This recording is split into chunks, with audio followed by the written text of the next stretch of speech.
activities in between I'll write here that may not be the original activity that the company is performing. ठीक है, तो जैसे if I'm taking an example of Maggi, अगर हम लेते हैं, ठीक है, कि एक मैगी की बात हम करें तो मैगी का जो कंपनी है, जैसे जो नेस्ले है ना, ऑफ कोर्स मैन्युफैक्चरिंग का जो है वहाँ पे, ये इनका मैन्युफैक्चरिंग का हुआ है। इससे पहले इनके सप्लायर्स होंगे, मतलब कि जो बेसिकली सप्लायर एक होगा जो फूड ग्रेन देगा, एक सप्लायर जो होगा वो पैकेज्ड का मटेरियल देगा, पैकेजिंग का, और भी कई जो भी रॉ मटेरियल के सप्लायर्स होंगे, और सप्लायर के भी सप्लायर्स होंगे, है ना, इसके भी सप्लायर्स होंगे। तो ऐसे दो चेन इधर भी हो सकता है। आगे बढ़ोगे तो आपका ये है क्या बोलते हैं, स्टॉकिस्ट हो गया, आपका होलसेलर हो गया, और आपका रिटेलर हो गया। तो बेसिकली पॉइंट मेरा यहाँ पे है कि Maggi in itself can not make and sell entirely under its own companies umbrella, क्योंकि एक अकेला मैगी का दुकान वो खोलेंगे तो बहुत कॉस्टली पड़ेगा, and customer doesn't want to go for मतलब होता ना कि doesn't want to travel to buy a Maggi only, तो वो चाहता है कि हमें पास वाले बगल के रिटेलर पे ही मिल जाए। तो आपको रिटेलर को कहीं ना कहीं से इन्वॉल्व करना ही पड़ेगा। अब जब रिटेलर है तो you won't be taking every time products to retailer, क्योंकि आपके पास इतना स्मॉल अमाउंट के लिए लॉजिस्टिक आप नहीं क्रिएट करना चाहते, तो बाय डिफॉल्ट आपको होलसेलर को भी एक्सेप्ट करना पड़ेगा। अब होलसेलर को भी आप नहीं भेजना चाहते तो आपको स्टॉकिस्ट को भी एक्सेप्ट करना पड़ेगा। इन बिटवीन स्टॉकिस्ट से पहले भी आपका एक वेयर हाउस हो सकता है। फिर अगर आप खुद अनाज नहीं उपजाना चाहते तो आपको अनाज खरीदना पड़ेगा, तो आपको एक सप्लायर आपको लेना पड़ेगा, और देन ये इसकी मजबूरी है कि ये सप्लायर जो है वो किसानों से खरीदेगा, and there could be multiple other chains और levels of the supply chain. तो इस जो पूरा यहाँ से यहाँ तक हुआ, इसको हम बोलते हैं सप्लाई चेन। ठीक है,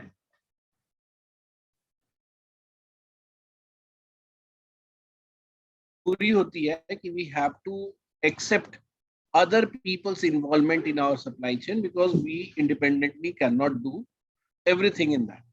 अच्छा, अभी मैं तुमको एक चीज और बताता हूँ मैं, कि ऐसा जरूरी नहीं है कि एक सप्लाई चेन का ऑनर जो है हमेशा मैन्युफैक्चरर हो। देयर मे बी केसेस कि एक सप्लाई चेन का ऑनर जो है वो होलसेलर हो, या देयर मे बी केसेस जहाँ पे का इंटायर ऑनर जो है वो रिटेलर हो, जैसे अमेजन का केस ले लो या कोई भी बिग बाजार का ले लो, they are just retailer. Everything is that is being sold there, है ना।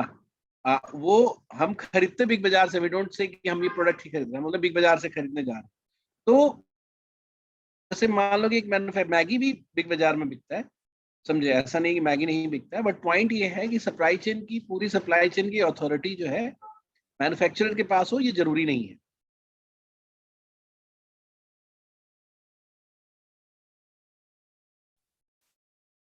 क्या हो रहा है आज, कितने देर पहले बंद हुआ था ये? हाँ, तो हम ये कह रहे थे कि कई प्रोडक्ट ऐसे हैं जो रिलायंस वाले जो बेचते हैं अपने यहाँ, they are they tell it, मतलब they label it as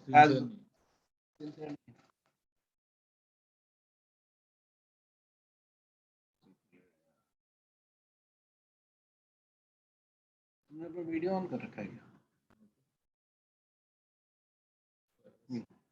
अब जैसे रिलायंस वाले हैं जो कई प्रोडक्ट को लेबल कर देते हैं कि ये मतलब अपनी किसी ब्रांड से या रिलायंस के प्रोडक्ट के हिसाब से, but they are not manufacturing it, manufacturer कोई और है।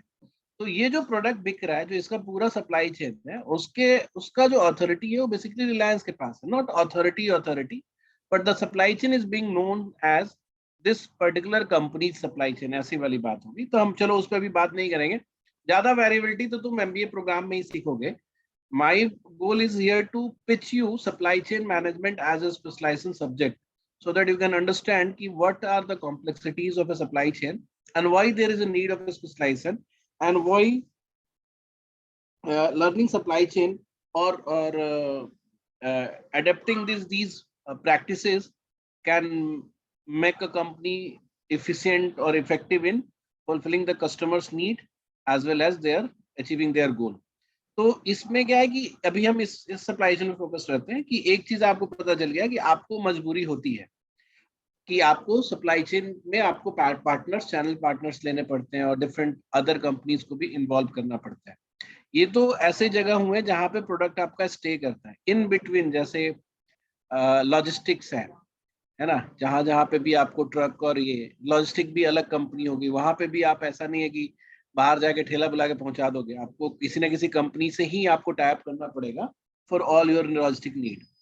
इसके अलावा आपका इंफॉर्मेशन मूव करता है या फंड मूव करता है तो आपको इंफॉर्मेशन टेक्नोलॉजी की कंपनी को इन्वॉल्व करना पड़ेगा, बैंक्स को इन्वॉल्व करना पड़ेगा। तो पैरेलली और भी कंपनीज इन्वॉल्व होती हैं, they all are the part of the supply chain. अब मेरा अभी क्या है कि जैसे मान लो अगर मैगी हम बिकता है, ठीक है, तो अब ये उसके मैगी बनने में इन सबका रोल है। अगर अगर आपका फार्मर जो है वो आपको अच्छी क्वालिटी का फूड ग्रेन वो करता है, फिर आप मैन्युफैक्चर करते हो, है ना, उसमें और भी सप्लायर्स दूसरे दूसरे जो प्रोडक्ट डलते हैं वो सब भी अच्छी क्वालिटी का आएगा, तो आप फिर मैगी बनाते हो। अच्छी क्वालिटी मतलब जो भी क्वालिटी का आ रहा है मैगी बनाते हो। फिर स्टॉकिस्ट जो है उसको सही से स्टॉक करेगा, फिर उसके बाद होलसेलर जो है टाइमली पहुंचाएगा। It's not just about product quality but the timely delivery also, और फिर रिटेलर के पास पहुंचेगा। तो ये जो पूरा पूरा प्रोडक्ट है, आप इस पूरे सप्लाई चेन के बाद इस प्रोडक्ट को आप बेचने में मतलब आप एलिजिबल हो 30 रुपए में। सो बेसिकली मान लो ये एग्जैक्टली एक एग्जांपल है। So every money that we basically take ना is the value that we are providing to the customer, because कोई भी कस्टमर बाई तभी करता है कोई प्रोडक्ट को जब ये देखता है कि the amount that I am spending which is 30 rupees and the satisfaction that I am getting is equal. तो ये जो वैल्यू आपने क्रिएट किया इसको हम बोलते हैं वैल्यू ऑफ सप्लाई चेन। मतलब कितना वैल्यू आप बेसिकली क्रिएट कर पा रहे हो एक सप्लाई चेन से, मतलब उसको मॉनेटरी फॉर्म में देखा जाए तो how much price you are able to charge to the customer for that product और service that you are creating through this supply chain is the value of supply chain. अब इसको समझने की बात इसलिए भी जरूरी है because value creation is not just dependent upon your existence, है ना। आप इस पे लॉजिस्टिक वाला जो बंदा है या सप्लायर्स है, सब पे आपका वैल्यू डिपेंडेंट है। तो if were supply chain manager और कंपनी मैनेजर कभी मैनेजर ही बोलेंगे, जरूरत नहीं है सप्लाई चेन मैनेजर। आप अगर इस कंपनी में मैनेजर हो तो केवल आपको अपनी कंपनी से रिलेटेड प्रोसेसेस को ही ठीक रखने की जरूरत नहीं है। You will have to take care of these all these companies processes and entire the flow of the product or services so that your value can be मतलब should not be compromised और ये बढ़े ही। मतलब अगर आप कोई जितना value create कर पाओगे उतना चार्ज ले पाओगे, ये वाली बात है बेसिकली यहाँ पे।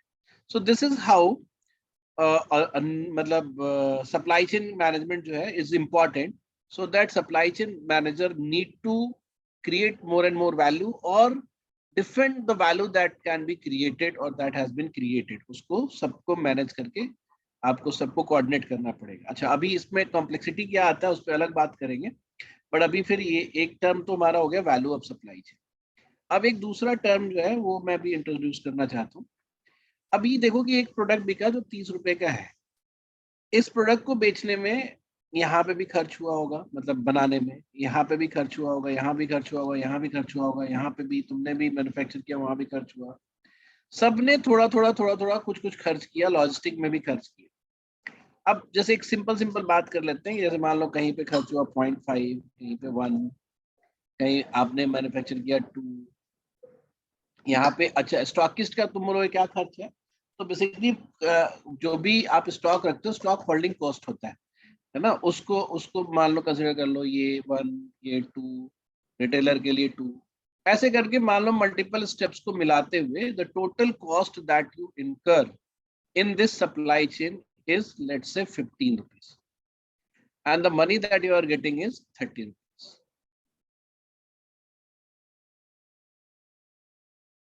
है ना। जो 50 रुपीज का डिफरेंस, 15 रुपीज का डिफरेंस है, this is called profitability of the supply chain. Although इसको हम परसेंटेज में रिप्रेजेंट करते हैं,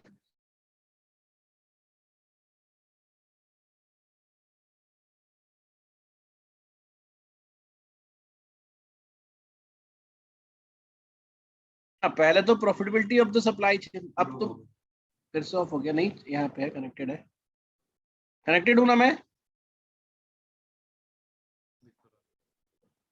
तुम लोग सबने कनेक्ट कर रखा है क्या मेरे इंटरनेट से? हाँ, सब अपना फोन ऑन बंद करो।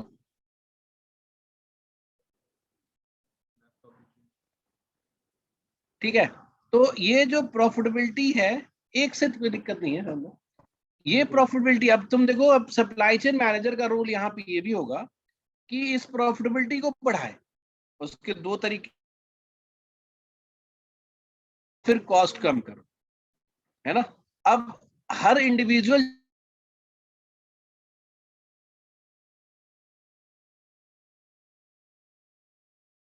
सर आपकी आवाज नहीं आ रही।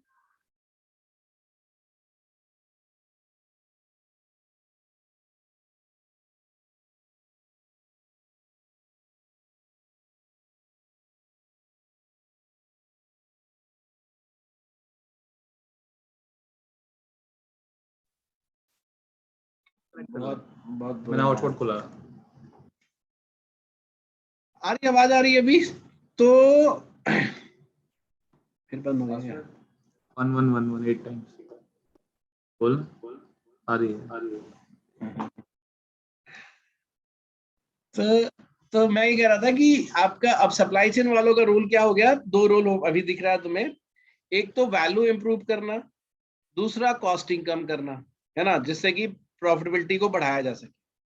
अब आता है, मतलब दो टर्म आपने सुन ही लिया, profit of the supply chain और sorry profitability of the supply chain और profit of the supply chain और value of the supply chain. So since all those players who are the part of your supply chain will not be focusing over your product supply chain, but they will be focusing over their own businesses, तो आपको वो create करना पड़ेगा कि आपके supply chain management को देखना पड़ेगा कि हम हर जगह पे क्या क्या चेंजेस कर सके और हेल्प करें, so that the cost of the supply chain gets reduced and the profitability increases. अब तीसरा जो प्रॉब्लम है वो है कि जैसे मान लो कि 15 रुपए का प्रॉफिट हुआ था, who will keep what profit? मैं सिर्फ कॉस्टिंग मैंने 15 रुपए किया था, तो अच्छा मुझे एक गेस करके बताओ तो, in out of everyone who will keep the highest profit? Retailer. जो मतलब जो सब चीजें संभाल रहा है वो तो मैन्युफैक्चरर, ऑफ कोर्स मैन्युफैक्चरर सब चीजें संभाल रहा है। ओवरऑल प्रॉफिटेबिलिटी जो है प्रोडक्ट की, सब सारे रिटेलर्स को मिला के देखा जाए तो मैन्युफैक्चरर सबसे ज्यादा कमाता है सप्लाई चेन से। लेकिन एक प्रोडक्ट की अगर बात करें तो इन मेनी केसेस रिटेलर, जैसे ये 30 रुपए से 15 रुपए में, इसमें सबसे बड़ा पार्ट जो है आपको रिटेलर को देना पड़ता है। सो बेसिकली हालांकि it's depends upon the negotiation power of the retailer. जैसे आपका प्रोडक्ट फेमस नहीं है and customer is not asking for your product, तब आपको रिटेलर को ज्यादा प्रॉफिट देना पड़ेगा। आप रिटेलर को बोलोगे यार हम तुम्हें इतने का मार्जिन देंगे, तुम हमारा प्रोडक्ट रखो, उसको हो गया पुश वाला सप्लाई चेन। एक हो गया आपका प्रोडक्ट ही इतना फेमस है कि कस्टमर रिटेलर के पास जाता है, बोलता है हमको ये सामान दो, और रिटेलर अगर नहीं देता है तो 2-4 के बाद कस्टमर चेंज ही कर लेता है रिटेलर को। या मेल बना के रखना, तुमने सुना होगा कि 5 प्रोडक्ट लिस्ट लेकर के गया कस्टमर, आपका एक नहीं मिला, आप क्या, तो फिर वहां छोड़ देता है, कहीं और जाके सब एक जगह लेता है। तो इस ऐसे जगहों पे you can ask for the negotiation और you can ask for the lesser price, lesser profit distribution to less profit distribution to retailer. तो वो पुल वाला सप्लाई चेन हो गया। ऐसे तो नाम मैंने लिख दिया, ऐसे बस बता रहा हूँ तुम्हें। तो निगोशिएशन कैपेबिलिटी सब वो करना, कम करना, या फिर प्रॉफिटेबिलिटी को ज्यादा ऐसे डिस्ट्रीब्यूट करना कि no partners of yours should get या शुड फील कि दे आर बीइंग चीटेड। मैं तुम्हें बता रहा हूँ ये इतनी बड़ी बात है to maintain the your distributors and retailers happy. और हैप्पी तभी होंगे जब आप उसको ये शो करोगे कि वो कमा रहे हैं, है ना। Just because your product is that great कि कस्टमर आके मांग रहा है, आप रिटेलर को बहुत इग्नोर नहीं कर सकते। These are the mistakes that was done by Nokia or many other companies and they could not survive. In contrary अगर तुमने कभी सोचा होगा कि वीवो और ओप्पो क्यों ज्यादा मार्केट में बिकते हैं, because they are very much retailer friendly, है ना। तो ये तो खैर बात की, मतलब सप्लाई चेन के डिफरेंसेस की बात है कि केवल सप्लाई चेन में आपको ये भी नहीं देखना है कि आपको कंपनी की प्रॉफिटेबिलिटी बढ़ानी है, आपको ये भी देखना है कि every part of your supply chain should be happy, should flourish, so that they can always be with you. अगर स्टॉकिस्ट आपके सामान को रखना मना कर देंगे, होलसेलर आपके सामान का, तो आपका ग्रिप कम हो जाएगा। कई सारे बड़े प्रोडक्ट्स और वर्ल्ड वाइड अच्छी कंपनीज जब इंडिया में आई, तो they have to deal with Indian way of supply chain. और चूंकि वो अमेरिकन या मल्टीनेशनल सप्लाई चेन को मैनेज करते आ रहे थे, तो उनका एक्सपीरियंस बिल्कुल डिफरेंट था। इंडिया में आके they could not adopt the change और दे हैड टू फेल। मेरा पॉइंट यहाँ पे है कि सप्लाई चेन के चैलेंजेस में तुम समझ रहे होगे कि ये मेंटेन करना है। दैट डजंट मीन कि आपको कंपनी की प्रॉफिटेबिलिटी बढ़ानी है, आपको सप्लाई चेन को अलाइव रखना है, ठीक है। फिर उसके बाद आती है कि और भी मतलब छोटे छोटे चैलेंजेस हम बता रहे हैं, 3-4 चीजों में बताया तुम्हें। अब मान लो कि तुम मैगी बेच रहे हो, ठीक है, and you also need to sell Maggi in optimum quantity, जितना की डिमांड है। क्योंकि अगर आप डिमांड से ज्यादा बना दोगे तो वो बर्बाद हो जाएगा, डिमांड से कम बनाओगे तो आपका लॉस्ट सेल है ना, कम बनाओगे तो लॉस्ट सेल है। एंड डिमांड के लिए आप बहुत ज्यादा तक डिपेंडेंट होते हो रिटेलर के डिमांड पे। तो जैसे मान लो कोई प्रोडक्ट है, वो रिटेलर मांगता है होलसेलर से, होलसेलर मांगता है स्टॉकिस्ट से, और स्टॉकिस्ट मांगता है मैन्युफैक्चरर से। एंड विद दिस फोरकास्टिंग कि इतना डिमांड आ रहा है, इस हिसाब से आप प्लान करते हो कि कितना मैन्युफैक्चर करना है। तो अगर मान लो कि किसी महीने में रिटेलर एक ऐसा पार्ट होता है आपका सप्लाई चेन का, they don't want to take any risk about their store, क्योंकि उनको तो प्रोडक्ट बेचना है और वो नहीं चाहते कि कस्टमर 4 का लिस्ट लेके आए और एक प्रोडक्ट हम उनको ना दे। So every product they can think of, वो चाहेंगे कि हो जाए हमारे पास। अब मान लो किसी पर्टिकुलर महीने में मतलब एक ऐसी स्मॉल वो दे रहे हैं कि 100 क्वांटिटी की बजाय 150 क्वांटिटी बिक गई, and that could be of any reason, ऐसा नहीं है। अब रिटेलर जो उसके अगले महीने में सोचेगा ना कि इसका डिमांड बढ़ गया है, वो अगली बार जो डिमांड करेगा वो 200 का डिमांड करेगा, क्योंकि उसको पता है कि जो खराब होता है हम वापस कर देते हैं। तो वो तो इस चक्कर में ज्यादा, क्योंकि वो मिस नहीं करना चाहता।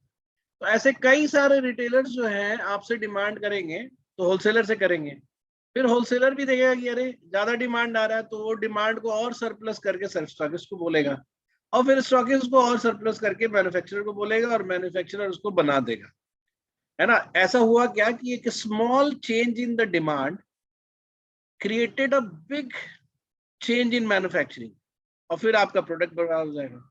ये जो इफेक्ट है, इसको हम बुलविप इफेक्ट बोलते हैं। ऐसे इस टर्म का भी तुमको जरूरत नहीं था, बट चूंकि कभी बात हो ही गई कि बुलविप इफेक्ट क्या है, तो सप्लाई चेन में डिमांड के एरर को बुलविप इफेक्ट बोलते हैं, जिसमें रिटेलर के स्मॉल इंक्रीज और डिक्रीज, जैसे थोड़ा कम बिका तो बोले यार इतना ही दो, है ना, होलसेलर से भी कम आएगा, और पता चला अगले महीने ज्यादा डिमांड है। तो ऐसे ये बहुत कम चेंज करते हैं, but this small change in their वो expectations becomes too big for the manufacturer. तो इसीलिए इसको बुलविप बोला जाता है, क्योंकि चाबुक का जो नोक होता है ना, वो कुछ भी नहीं मारता जानवर को, बस आवाज बहुत करता है, एंड उससे डरते हैं। तो मतलब खैर नहीं भाई, वो तो तुम्हें पता ही होगा क्या आता है भाई। तो बुलविप इफेक्ट इसको बोलते हैं। तो ये जो फोरकास्टिंग है या फिर कम्युनिकेशन का फ्लो है, that is also big challenge for supply chain professionals. फिर इसके बाद अगर हम बात करें कि अब तक हम प्रोडक्ट की बात कर रहे थे, इंफॉर्मेशन की बात कर रहे थे, फंड का फ्लो है, क्योंकि देखो कस्टमर पैसा दे रहा है, इसके पहले तो सब लोग केवल खर्च ही कर रहे थे। The only avenue by which the money is coming to the supply chain is the retailer's end, और कहीं से तो पैसा आ नहीं रहा, हर जगह खर्च हो रहा है। अब आपको ये मेंटेन करना है कि यही पैसा जो है यहां तक जाना है, फार्मर तक जाना है। समझ में आ रही बात? तो ये जो फ्लो है, मॉनेटरी फ्लो है, उसको भी मेंटेन करना पड़ेगा, है ना। ऐसे ये तो मैंने मैगी के पर्सपेक्टिव में बताया। Every industry has its own challenges with respect to their supply chain. एक सेकंड स्मॉल एग्जांपल मैं तुम्हें बता रहा हूँ, है ना। ऑफ कोर्स जब हम सप्लाई चेन को के प्रॉब्लम्स को सॉल्व करने की बात करते हैं, तो ऑटोमेटिकली ऑपरेशंस जो है वो इनबिल्ट और इनहेरिटेड प्रॉब्लम के तौर पे आता है। जैसे जब हम लॉजिस्टिक की बात करते हैं, या इंफॉर्मेशन मूवमेंट की बात करते हैं, या प्रोडक्ट मूवमेंट की बात करते हैं, तो ऑपरेशन इटसेल्फ इज देयर। तो आप बहुत ज्यादा डिफरेंशिएट नहीं कर सकते ऑपरेशंस और सप्लाई चेन को, बट ऑपरेशंस की स्टडी अलग इसलिए है because we study specific movement of information or product or fund in that operational वो कि कितना पेस से जाना है, कहाँ बॉटलनेक क्रिएट होता है, किस टूल को आप यूज कर रहे हो, टैगिंग क्या कर रहे हो, है ना, बारकोडिंग कैसा हो रहा है, everything happens in that supply chain. तो सप्लाई चेन में आप रेशनलिटी पे बात करते हो, है ना, उसके स्ट्रेटेजिक डिसीजंस पे लेते हो, ऑपरेशंस में you try to achieve that goals और measures that has been created by supply chain through operations.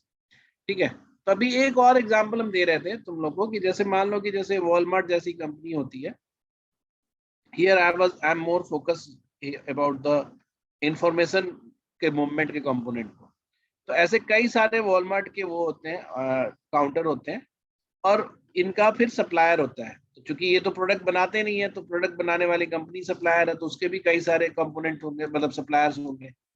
तो अब जैसे मान लो कि किसी पर्टिकुलर स्टोर पे एक पर्टिकुलर सेट की जींस जो है वो बिक गई और खत्म हुआ, तो वो स्टोर का एम्प्लॉय जो है, वो जो जींस वाले काउंटर पे है, वो आके अपने स्टोर मैनेजर को बोलेगा।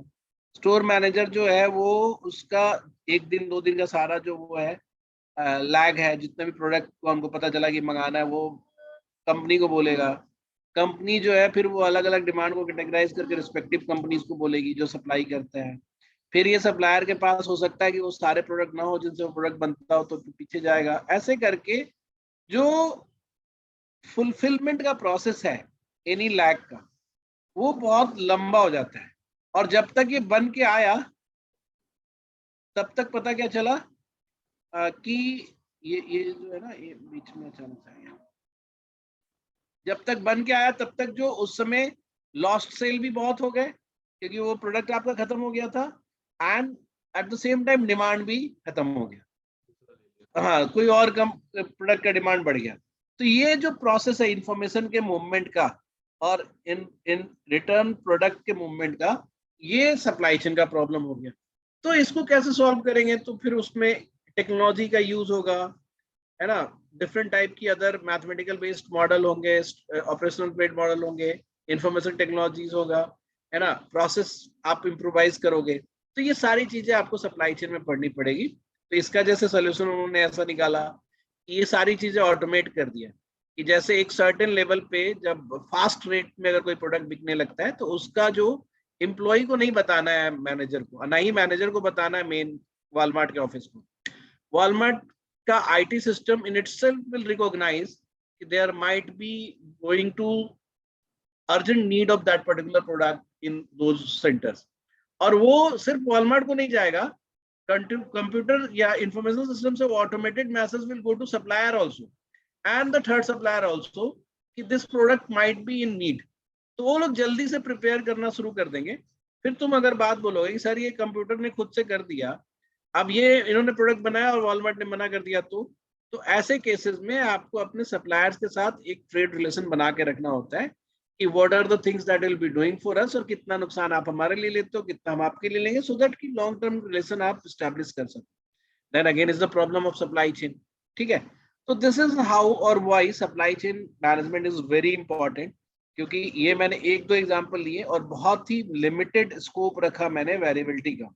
अगर आप एक बड़ी कंपनी का सप्लाई चेन देखते हो, तो it's not only based on few companies, वो फ्यू कंट्रीज में भी बेस्ड होते हैं, है ना। मल्टीनेशनल कंपनीज होती हैं जिनके रॉ मटेरियल्स अलग कंपनी से आते हैं, अलग अलग कंपनी से आते हैं, मैन्युफैक्चरिंग कहीं और होती है, मार्केट कहीं और होता है, स्टॉकिस्ट कहीं और होते हैं, तो उनका सप्लाई चेन और भी टिपिकल होता है। And there are other problems also, जैसे एक प्रोडक्ट जो है एक ही सप्लाई चेन में नहीं बिकता है। जैसे मान लो कि आप एक सप्लाई चेन क्रिएट की है, आप यहाँ प्रोडक्ट 1 बेच रहे हो, you can also sell product 2 with little deviation in this supply chain. तो आपके पास अगर आप इतनी स्मार्टनेस रखते हो सप्लाई चेन मैनेजमेंट की, तो आप एक ही सप्लाई चेन का यूज मल्टीपल प्रोडक्ट बेचने में कर सकते हो। और यू कैन ऑल्सो डू कि आप एक प्रोडक्ट एक सप्लाई चेन से ना बेच के आप 2 सप्लाई चेन से बेचते हो। जैसे गांव के लिए companies need to create different supply chain, या ऐसा कई एग्जांपल तुमने देखा होगा। जैसे कोई लिपस्टिक का ब्रांड है या कॉस्मेटिक ब्रांड है, तुमने देखा होगा कि वो ब्यूटी केयर वाले शॉप पे, मेडिसिन शॉप पे, बिग बाजार में, है ना, ऐसे कई तरह का, और इवन किराने वाले दुकान पे भी कई बार मिलता है। तो ये डिफरेंट डिफरेंट सप्लाई चेन है। एक ही प्रोडक्ट को कंपनी बेच रही है तो अलग अलग सप्लाई चेन में बेच रही है, कुछ पार्ट उनका सेम हो सकता है, कुछ डिफरेंट हो सकता है। तो ये सब चीजें भी सप्लाई चेन मैनेजर को पढ़ना पड़ता है, because easy grip on supply chain, जो थोड़ा बहुत स्टडी करके आप मेथोडोलॉजिकल आप सप्लाई चेन मैनेजमेंट करो, you can increase your sale by 40 to 50%। ठीक है, तो इस तरह के चेंजेस आपको पॉसिबल है। अब बात आती है ऑपरेशंस पे। ठीक है, तो अब ऑपरेशंस को हम ऐसे समझेंगे कि जैसे मान लो कि अभी मैं जहाँ पे बैठा हूँ मेरे ऊपर एक वो रखा हुआ है, फैन रखा हुआ है, पंखा लगा हुआ है। ठीक है, तो एक मिनट जरा सपोर्ट करोगे, मेरा बैग में ना चार्जर होगा लैपटॉप, एक बैग ब्लू कलर का होता है, उस रूम में होगा, उस रूम में। तो मेरे ऊपर एक फैन रखा हुआ है, उसका कंपनी का नाम नहीं दिख रहा है, लेकिन मान लो वो कंपनी एक्स का है। तो ये जो कंपनी एक्स का फैन मेरे ऊपर टंगा हुआ है ना, अगर आप बहुत ध्यान से देखोगे तो दिस फैन नीड्स और मस्ट हैव, बैग होगा यार, ये वाला तो नहीं है। उधर ही होगा, उसी में होगा। तुम्हें 3 बजे मिलना भी है फिर सर से, किससे नहीं ना? ठीक है, हाँ।